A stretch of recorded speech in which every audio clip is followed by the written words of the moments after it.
Right on. All right, I'm gonna jump into the shot. You guys can probably hear me right now. All right. Well, this took all day long. Apparently, they don't like what I'm saying. Whether they or they are not does not matter. You guys wondering who this character is on live. I'm GP3, and I am the producer and creator of the Cortez Shows. I thought to myself, hey, oh my gosh, maybe you can hear me if I do this. Is that better? Nice. I thought to myself, hey, it's time to introduce myself after 150 shows been created since 2018. And it's impressive. But a lot of the content creators that I'm working with and producers, they've all got thousands of videos. So I might have started in 2018 and get through a lot of human stuff, but there's plenty hard workers out there that have been doing this even ahead of me. So really stoked to be able to be live with you right now. Hopefully everybody's hearing me okay. I had to turn my phone around for some reason. They wouldn't let my front face phone work for the camera. So I'm GP3, creator producer of the Cortez Shows. And we've been introducing concepts about the now reality, about what is being placed upon you or what is trying to incept you. I'd like to go back a little bit. This whole show started off in 2018 because a friend of mine, a very close friend of mine, walked in one day with Cortez and handed Cortez to me. And unbeknownst to him, that this was going to turn into a really big deal, really a whole brand development. And my background as a cool kid is that valued Jim Henson's work all along the way and felt akin to telling storytelling through running narratives through puppetry and trying to communicate heartfelt things to the world. And so I decided, hey, let's go ahead and produce a show with relevant skill sets that I have, the ability to produce a complete show. So from a corporate background in operations as a director and oversight of an 8-year position in media for the railroad in developing all their computer-based training.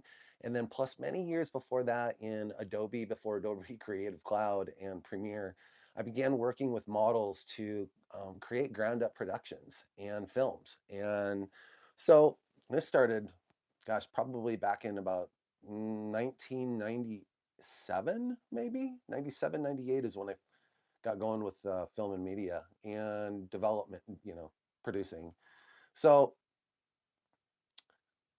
all this time, it's been accumulating in me about storytelling about, hey, what the heck are we going through? Because and why are these things negatively affecting my life?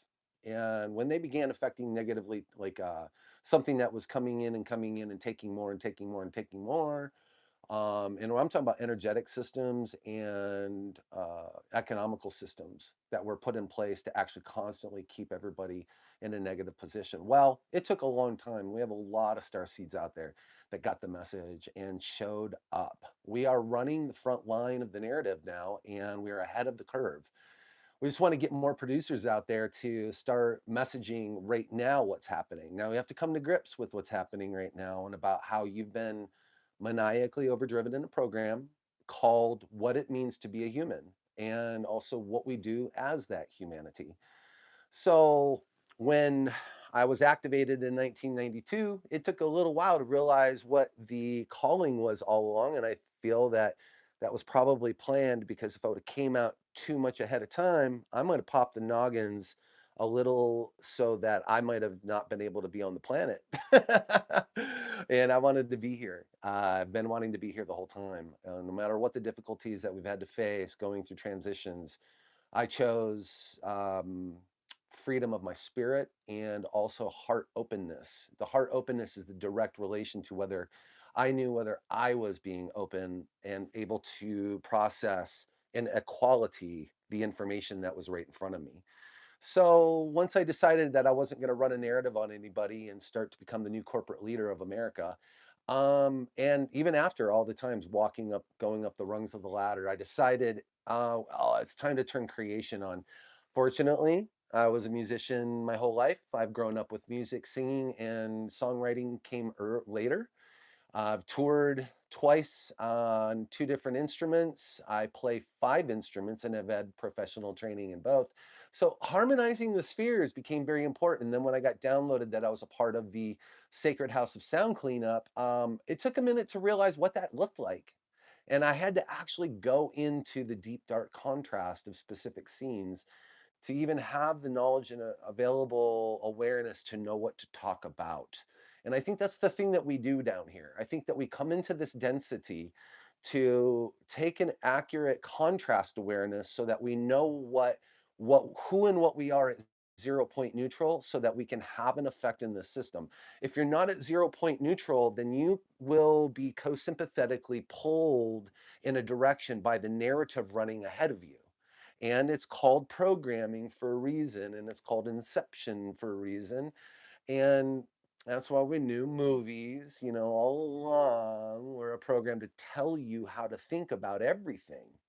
So we have these will forces in play. And yes, we have the Orion Wars that we're going to get into a little bit as we go down the line. We want to talk about the Luciferian and the Christ model in battle with each other on the Orion Wars and why we're still in that mess now. But we're coming out, but we have to do a one little thing next. And this is what I wanted to talk about. As a producer, we don't just do willy-nilly. We don't just like, oh, I think this will be cool and want to have fun. No, it's not really like that. You do things with objective purpose and you want to grow in the skill sets to produce the whole thing yourself. Now, when you realize, yes, I can do the whole thing by myself, you realize, well, maybe I don't. Maybe there's others that have finally accumulated the central neutrality to be able to not be pulled in any direction by any future forces so that the project makes its full completion. So until those narratives start to readjust in our lives, we actually could be setting ourselves for a further failure every time. And so we're going to break that cuckold and actually go beyond. I want to bring up Pam Gregory. Thank you so much for your good hard work. I've learned a lot about astrology from you and about these energy movements. She brought up a simple experience she had when she was learning karate. And she is a spring chicken, better looking. And she says, and I know that this is the instruction, when you break a board or when you're going to focus to go to do something, you want to see it happening 6 inches beyond the point. So 6 inches beyond the veil is what you're shooting for, which you might go, well, it feels like there's nothing there. And I would say to you, oh, there's plenty there. You just have the feeling that that's so you have to go in faith. You have to go in belief systems to get you to break that board and get 6 inches beyond it. Okay, so now I'm bringing up breakthrough technologies to the human consciousness. Okay, this is how we do it. Now, if you're going to take my words and try to run this in a negative, I just want to warn you, those systems are popped already. We're here now talking on the Cortez Shows about data centers with Mr. R. Wayne Steiger and other guests that have come on and are coming on to have this conversation so that we can actually take the proper reference of what we're working with and actually scale backwards if we need to. A lot of us are producers are working with AI, and that's not a problem if you know how to do and produce without AI. Okay, so there's a lot of skill set and education that needs to come into play before you take on other resources and other programs to assist you. Otherwise, you'll actually get farther down the line and it will take you over because it knows more of what you're doing.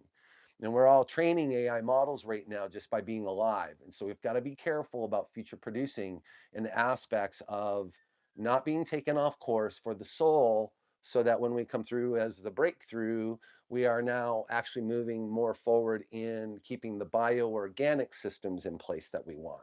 See how this works? You're leapfrogging ahead in your thinking so that you're going to set up your whole program of running. And because you can do it alone first, you rely on no one to activate what it means to produce your show. You actually can monitor the amount of work you're asking AI for. And frankly, business documents, things of that nature, for me seem to be a little bit like um, seems to be very helpful because normally to write a really good letter could take about upwards of about an hour back in the day. You'd really have to consider the flow of the words you were using. You'd really have to consider the intelligence of the words you were using. You'd really have to consider structures that are appealing. I remember at one time writing a resume. I was really wrestling with a lot of how a resume structure actually becomes appealing to a person that's going to read it. And so the visualization of that which is being presented came up. Well, that's a producer, content creator's check mark. You have to like ask yourself, well, how is this presenting? So we've gone into the Cortez shows to get into the breakthrough. We've done multiple breakthroughs. We've cracked that board 6 inches beyond multiple times, and the channel is open.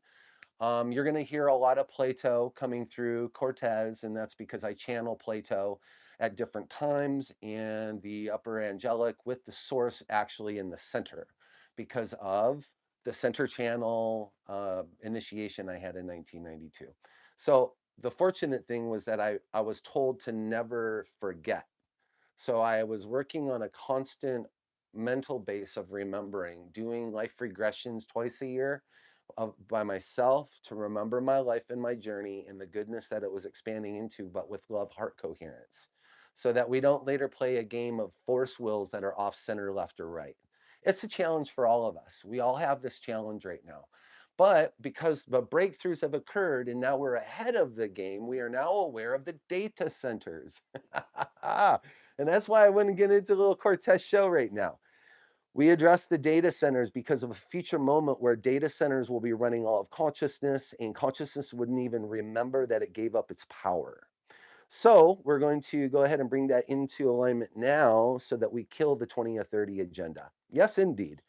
I speak this now so that it's already done. Everything is in play to end the response systems for the 2030 agenda that was put into place long before the awakening, to end its ability to not take the timing effort that it would need for its own breakthrough.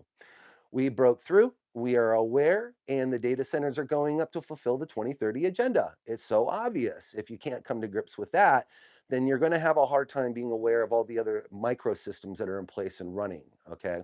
So we're taking huge account of the quantum field adjustments right now and what it's going to mean for humanity in this timeline. So the Cortez shows are going into these things, and it's okay that we put this out because we always live in plain sight, and that is how the system is actually activated. You are now aware of maybe what you could get into produce on. Hey, do you have a puppet? Hey, do you have something good and cool to say? Do you want to ask questions? Do you want to interview people and get some more expanded awareness of the situation that we're working with? These are all the reasons that we come onto this show to do. Okay. And I want to thank really along the whole way. Okay. It took a lot. Yes, I had to focus for me. It took a lot not to be distracted by others. And it always will be. We ask that our close relationships that have supported our visions, first of all, we want to thank them all along the way for coming to grips with something inside themselves that served to open space for where resources or time or assistance could have been done to get to this expansion. Next, we're going to go into thinking the aspects of well done, you. You've done a great job and you deserve a hug. And so we want to bring that hug in to the timeline. Okay, let's get on some new creations. And if you want to get on the show, we're opening up space for this new opportunity to get back to a little bit of comedy with the topics that are so very difficult right now for people coming. And they're just catching up. So let's go ahead and do it together. All right. You're with GP3 on the Cortez shows, and Cortez wants to thank you for liking, subscribing, and following on these narratives, and maybe just getting into the information first. All right. Have a great night, everybody. I'm going to walk around the camera and turn it off. All right. We'll see you soon.